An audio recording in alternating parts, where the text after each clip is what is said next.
Thank you for that introduction, Maria, and good morning to everyone. Thanks for having me. I will be talking about how to get top-tier links and how we do outreach at Verve Search. And just want to start out by saying thank you to Topvisible for arranging this conference, this beautiful venue, and really, really good turnout. So thank you. So yeah, my name is Jonas. I am originally from Denmark, but I've been living and working in London for Verve Search for the last 3 years now. I am the business development director right now, but I started in a purely outreach-focused role. So I did outreach in Denmark and the other Nordic markets. I was later promoted to outreach manager, so overseeing the outreach team. And here is all my lovely colleagues. So we have seen an incredible growth over the last 3 years. When I started, we were 22 people, and now we are well over 50. So we are a pure SEO agency, but we sort of look a bit like a creative agency. We of course have a tech SEO team, but we also have designers, developers, a creative team, and of course the outreach team, and it's all in-house. What exactly is it that we do? Well, I think the simplest way to put it is to say that we create content that journalists want to cover and people want to share. And why do we do that? Well, links from highly authoritative sites or top-tier sites increase the authority of our client site, which over time will translate into stronger organic rankings. And I think it's fair to say that there's a good correlation between stronger organic rankings and an increase in revenue. So I mentioned highly authoritative sites. But what do we mean about that? Well, if we look at website traffic only, 50% of website traffic in Sweden goes to only 75 websites. So everything else, the other 50% go to millions of other sites. And these are those 75 sites. But of course, as you can see from some of the logos, we can outreach all of these. Some of them would be wrong from an outreach perspective, and some of them would be wrong from a client perspective. Some of them are a bit dodgy. So these are the ones that we would be targeting. They have high authority, they have high readership, and links on sites like these will also increase the chance of getting pickup links from second tier and third tier publications. So how do we get these sites' attention? Well, I said we create content, and in our example, what we do is we create campaigns. So let me show you a few examples. For our UK client called Lens Store, it's a company who sells contact lenses. We did a campaign we called 24-Hour London. And 24-Hour London is the world's first gigapixel time-lapse. Sounds pretty cool, right? So this is it here. So what we did is we took 7,000 pictures over a 24-hour period and then stitched them all together to make the largest time-lapse of London skyline.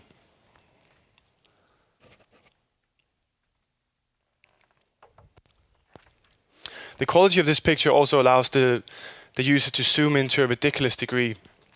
And you can see that tower you can barely see in the background. You can actually zoom in and look and see what time it is. Here's another example. This is for Unibet. We did a campaign called Esports Champions, or Esportens Mestre, however you want to say it. In this campaign, we took a detailed look into the world of gaming, compiling and showcasing data on just how much the top earners of gaming make. So we looked at things like where they're from, what games are the most profitable, and what age is the most profitable. I'm not sure you can see it here, but the most profitable age is actually 25. And there's a small peak again around 34. So myself and maybe some of you in here might still have a chance to do a career change. Just saying it. But we create these campaigns, as mentioned, to get top-tier links. So I want to show you a few examples of that. So for the 24-hour London campaign, we were able to get a link on CNN. And of course, CNN is a huge news site, huge authority. Big link for us, big link for the client. It went on to get about 160 links from sites like these. For esports champions, which we outreached in all the Nordic markets and the UK as well, we were able in Sweden to get coverage on Aftonbladet. And as you can see here, there's a nice little client mention in the anchor text as well, which is also, it's always a nice bonus. And that campaign went on to get 134 links from sites like these. So big links in Sweden and Denmark, and also some pretty good ones in the UK. So this is just 2 examples. But in the last 12 months, we've built more than 5,000 links. So you've seen some of the campaigns that we've done, and you've seen some of the results, but there's something missing, which is the bit in between. How do we take a campaign, and how do we get the links? And this is where outreach comes into play. So I think there's an assumption that because we've done outreach for a lot of years, we've built up a relationship with journalists that we can just draw on, and then we can get top-tier links in all the right sites. But the answer is really that having any prior relationship with journalists doesn't guarantee anything. In fact, 90% of the emails that we send are cold, meaning that we haven't outreached, we haven't contacted that particular journalist before. So what I want to talk you through today is our outreach process. So this is not rules, but this is just things to consider, things that we have learned by sending a lot of emails. So before you even send out anything, you need to stop, and then you need to do some proper prospecting. And prospecting is basically researching the journalist and the publication that you want to target. And a big part of this is to actually get their contact information. How do you reach out to them? Where do you find their email address, and so forth? We are lucky in the Nordics that usually either in the top or the bottom of an article, the journalist will always have their email address or their contact information. So this is quite easy. If we don't have that luxury, there's a bunch of tools out there that you can use. So we use Gorkana, which is an international journalist database. Here you can search for a specific journalist and find out what they're writing about, what their verticals are. You can also search publications and find out how many find journalists within the vertical that you want to concentrate on. Meltwater is sort of the same, but that works a lot better in the Nordics, if you ask me. And there's also a tool called Hunter, which helps you find specific email addresses for certain publications. So your goal here is to create a list of journalists and publications that would be relevant for you to contact. Next step is working on your pitch. And in our world, your pitch is your email. When you're sending out emails, the most important thing is probably your subject line. This is what can make or break the journalist want to click your email and have a read through, or them just deleting it straight away. So you've already done your prospecting. You have a big list of publications and journalists you want to contact.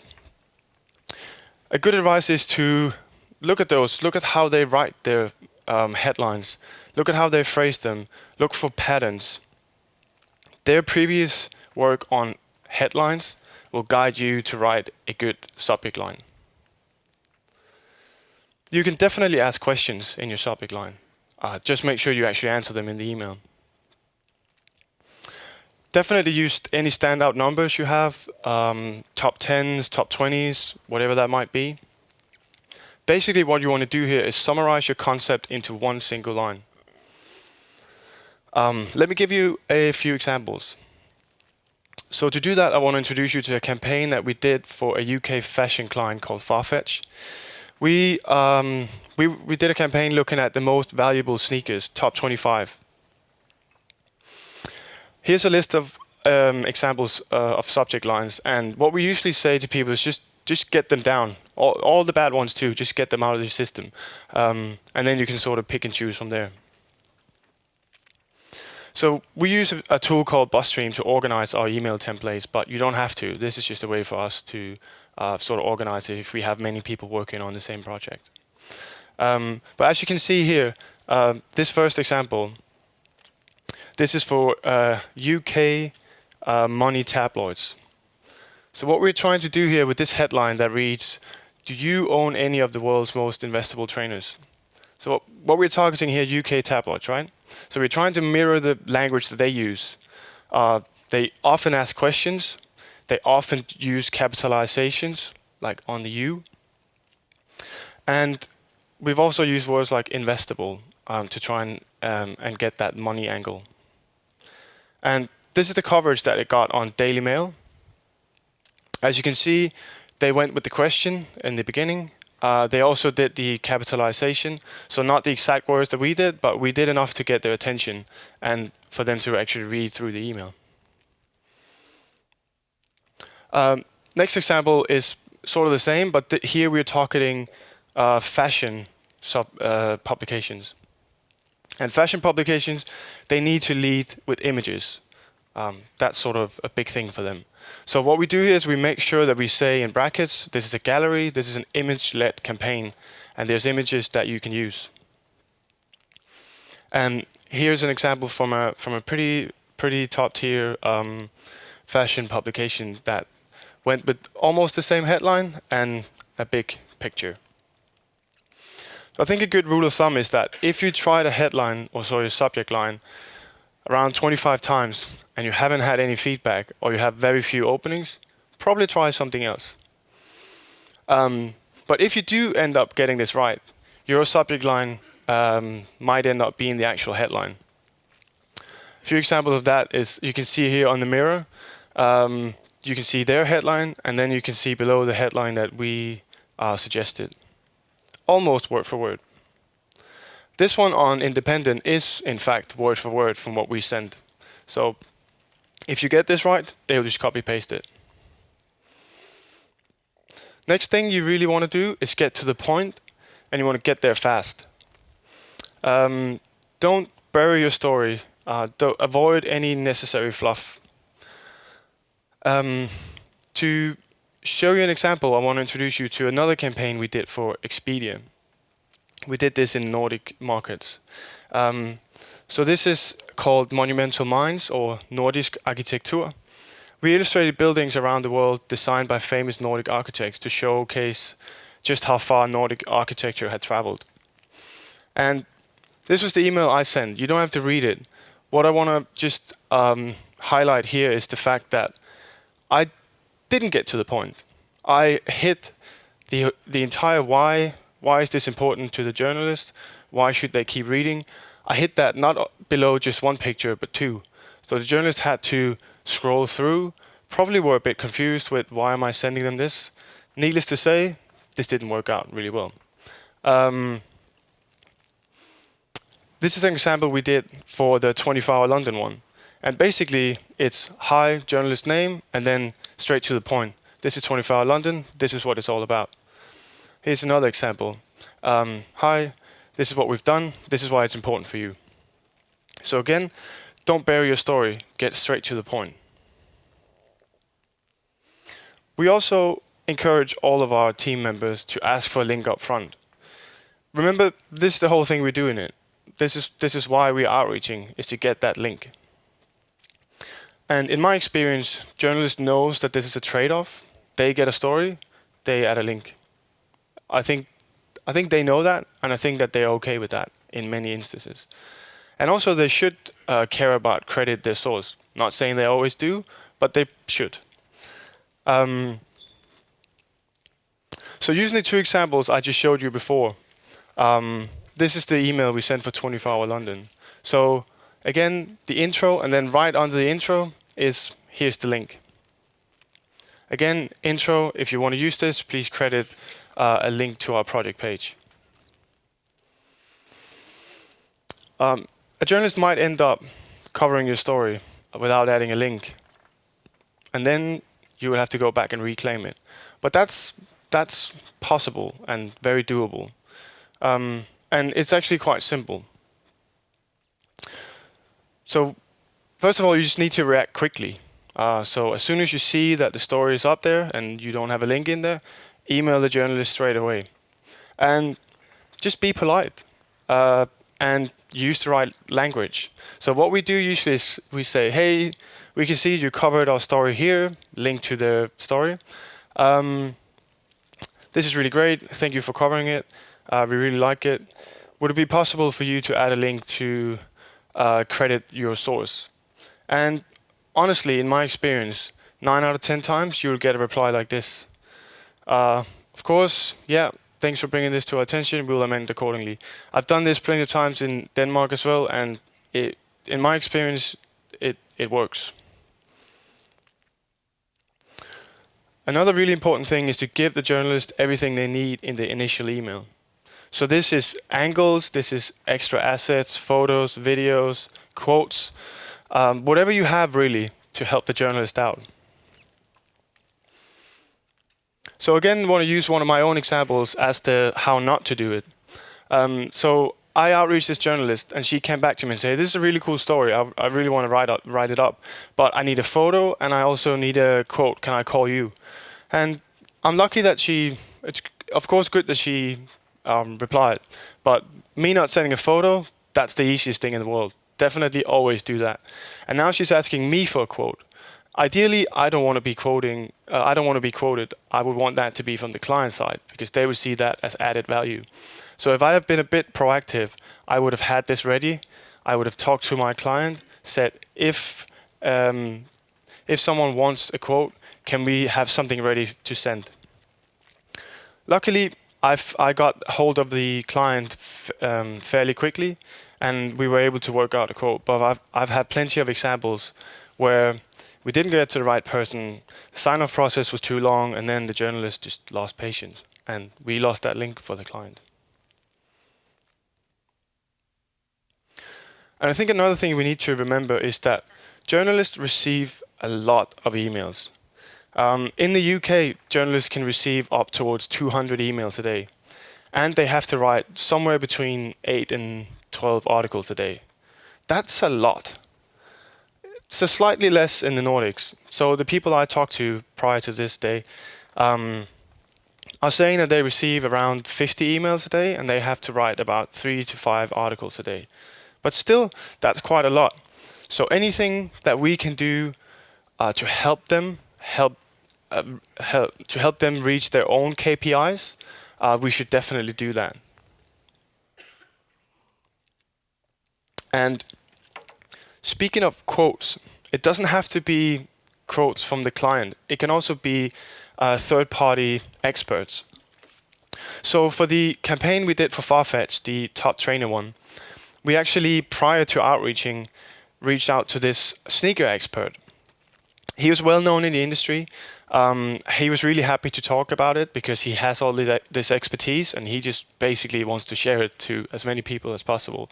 So we sent him a small Q&A and we sent this along with the email that we sent to journalists. Now this does a few things. It lends expertise to the campaign, and also it sort of justifies this for the journalists. So they're not quoting a brand; they're quoting an expert. So this is really a win-win. So I've taken you through these 5 fundamentals to outreach that I think is definitely worth considering if you want to get top tier links. So do your prospecting, make sure your subject line is on point, get to the point and get there fast. As for link up front, this is the whole reason why we're doing this.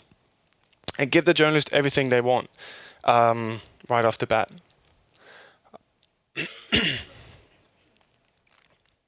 And I just want to show you a good example of this. So I've showed you a few snippets of the email we sent for 24 Hour London.